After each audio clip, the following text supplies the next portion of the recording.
ทางนี่หู้ว่าไปบ่ได้แล้วบรรดาท่านในปัจจุบันพวกเฮานี่ลุกตัวอย่างว่าหัวพันนี่มาฮอดเวียงจันทน์นี่คันว่าซุ่มโตนี่มือนี้ย่างประมาณ 2-3 มื้อนี่บ่กลับเลยแหละคันเอารถมาเวลาเดินมาฮอดต้องได้แป้งนักน่วงแท้ๆได้ทางในพ่อแม่พี่น้องเลยข้าพเจ้าชื่อสิคำบุญมีไสสมาชิกสภาแห่งชาติเขตเลือกตั้งที่8แขวงหัวพันจะขอมีคำเห็นแลกเปลี่ยนกับรัฐบาลนี้ บนพื้นฐานการเห็นดีเป็นเอกภาพและก็แสดงความสมเชยรัฐบาลที่ได้เอาใจใส่เกี่ยวกับปัญหาการความยุ่งยากทางด้านเศรษฐกิจโดยเฉพาะมันถือว่ารัฐบาลได้หันเอาเวียงงานเศรษฐกิจนี่เป็นวาระแห่งชาติมอบหมายความรับผิดชอบแต่ศูนย์กลางหอดท้องถิ่นอันนี้มันปัญหาที่เด่นที่สุดที่รัฐบาลได้เอาใจใส่แต่จากนั้นก็เห็นว่าปัญหาเศรษฐกิจนี้มีการขยายอย่างต่อเนื่องชีวิตการเป็นอยู่ของประชาชนนี่ก็ดีขึ้นปัญหาพื้นฐานของหลังจำนวนหนึ่งก็ได้รับการปรับปรุงแต่ว่าข้าพเจ้านี้อยากขอยกปัญหาการพัฒนาเศรษฐกิจของรัฐบาลเฮานี้ในระยะ5 ปีมานี้ ความจริงแล้วก็หลายอันที่พวกเฮาได้มีผลเด่นขึ้นได้เก่ามานั้นแต่ว่าเคียงคู่กับปัญหาดีนั้น มาตีราคาบางแล้วพวกเฮานี่เห็นว่ามันมีความยุ่งยากทางด้านเศรษฐกิจแล้วพวกเฮาเนี่ยมันเล่งใส่แต่เรื่องปัญหาการขุดค้นแร่ธาตุ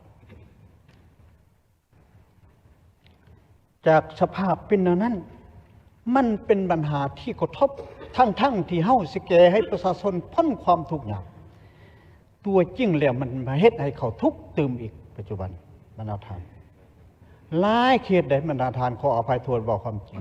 เขตใดที่มันมีการขุดค้นโดยเฉพาะมันแห่หายากเนี่ยยังอยู่ลำบากอยู่ปัจจุบันประชาชนดินทำการผลิตเขาก็หมดไปอยู่ในนั่นมันมีธาตุเบื่ออยู่ในพื้นดินเลยมาซื้อหวยแล้วเอาห้วยน้ำมาซื้อนาพ้นผลิตกับบ่ได้แล้วนี่เขาก็ยังโทษมาอันนี้เป็นปัญหาที่พวกเฮานี่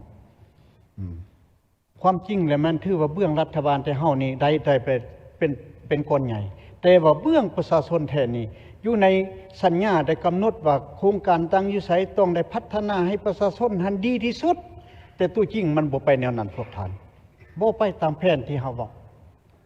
มาเฮ็ดให้ประชาชนเฮานี่ทางที่เขามีอยู่มีกินนะถนนหนทางถึงว่าเป็นทางดินแดงแต่เขาก็สามารถไปได้มาได้แต่วันในปัจจุบันเนี่ยหลายบ่อนที่ว่าไปบ่ได้ชีวิตการเป็นอยู่เขาก็ยุ่งยากอึดเข้าขึ้นหลายบ่อนในปัจจุบันนี้อันนี้เป็นปัญหาที่ผ่านการจัดตั้งปฏิบัติของรัฐบาลเฮานี้ก็มีส่วนดีแล้วก็มีผลกระทบขึ้นอย่างนี้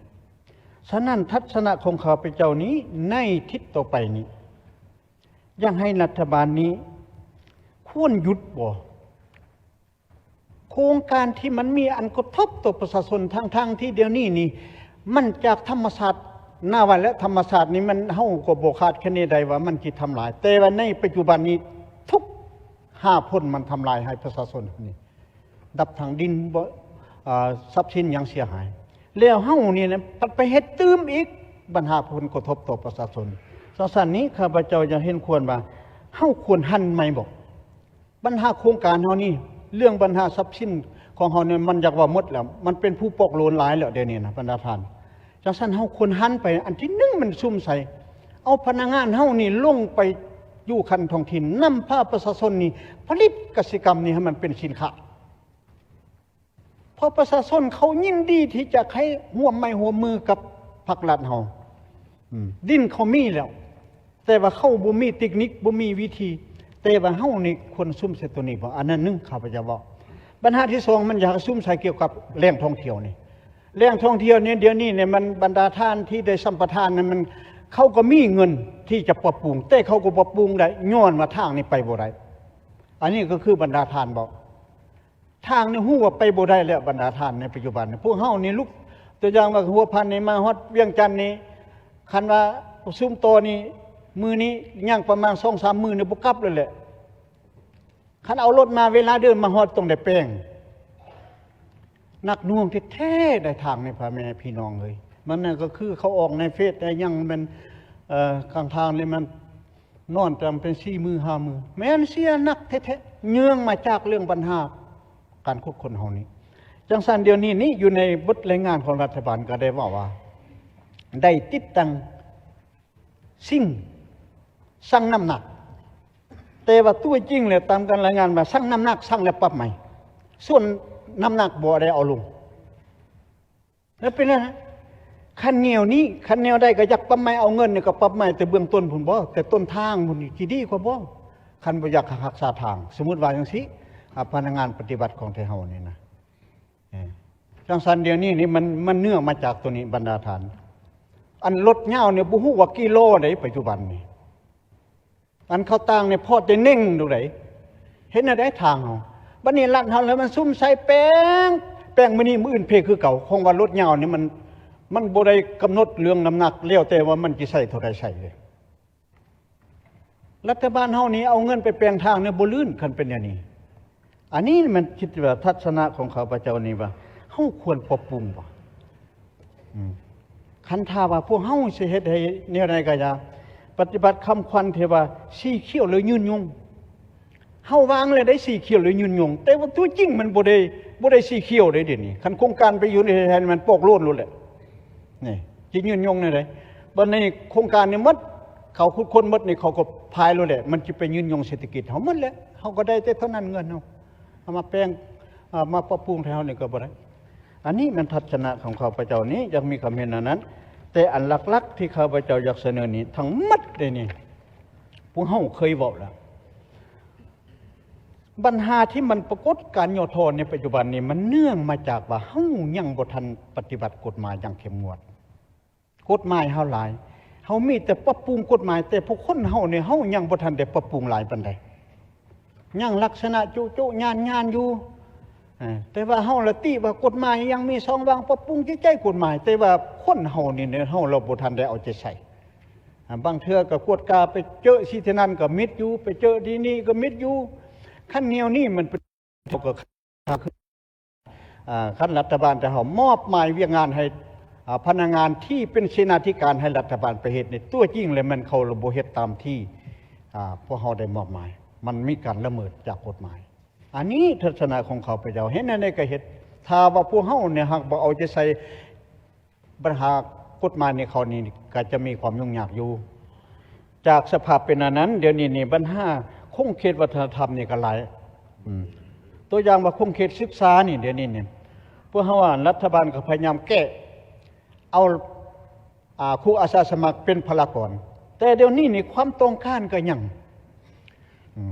พลากรนี่เอามานี่มันทดแทนผู้บำนาญทดแทนผู้เสียหายนี้ก็บ่ทันได้มันเฮ็ดให้คุณภาพของการศึกษาที่เฮานี่ตามที่ข้าพเจ้าก็ได้ลงกับแผนกศึกษานี่ประเมินเกี่ยวกับคุณภาพการศึกษานี่โอ้ยุ่งยากหลายบรรดาท่านแล้วการปะละการเรียนเนี่ยมันนับมือเพิ่มในปัจจุบันนี้นะอันนั้นนึงปัญหาที่2นี่เวียงงานสาธารณะนี่เวียงงานสาธารณะนี่เว้าเรื่องปัญหายุบยาปัวพยาธินี่แล้วก็อุปกรณ์การปัวพยาธิอันนั้นรับใช้อยู่ในสุขศาลานี่ก็ยังขาดเคินในบรรดาท่าน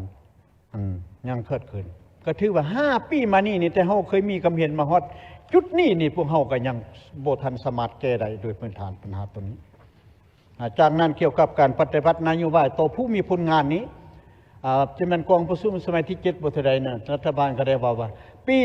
2025จะพยายามแก้ให้มันหมดว่าแนวนั้นได้แต่ว่าตัวจริงมาถึงปัจจุบันนี้ก็ยังจังซั่นอันนี้ก็เป็นปัญหาสำคัญเฮาว่าเฮาติดหนี้บุญคุณของพวกภาคส่วนนี้จังซั่นควรบ่รัฐบาลควรตัดสินใจบ่ได้เงินจากที่มันโครงการยังก็ยังมาซุมอันนี้ปลดซะบ่ปัญหาตัวนี้มันหนี้เด้เฮาเป็นหนี้เด้ไปฮอดที่ใดก็เฮ็ดน้ำตาตกใส่ได้แต่เฮาไปได้โอ้ก็พัดเป็นตายต้นเขาก็ว่าก็บ่เป็นเยอะคันเฮาตายแล้วก็ยังลูกหลานแต่ว่าตายบ่รับตาได้ยังคิดฮอดเงินนั่นได้เขาเว้าแนวนั้นได้ปัจจุบันนี่อันผู้เขามีผลงานนั่นนะของเขาก็ได้ล้มลุกคุกคานแท้ๆนั่นนะบัดนี้แต่เฮานี่พอแต่ว่าบี้แบ่งน้อยนึงแต่ละปีมันก็บ่หมดจักเทื่อแล้วเนาะดังนั้นนี่อยากเสนอให้รัฐบาลนี่ควรให้ยกห่วงเดียวห่วงหนึ่งแก้ซะให้มันหมดซะอันนี้นะคิดว่าเนี่ยนะอันนี้มันทัศนะของข้าพเจ้านี้ยังมีคำเห็นแลกเปลี่ยน นำรัฐบาลนั้นแหละแต่ว่าบนอันอื่นก็เห็นดีเป็นเอกภาพคือประธานได้มีความเห็นนั้นสันข้าพเจ้าได้มีความเห็นนั้นนี้ผิดพลาดประการใดก็ขออภัยโทษหลายๆ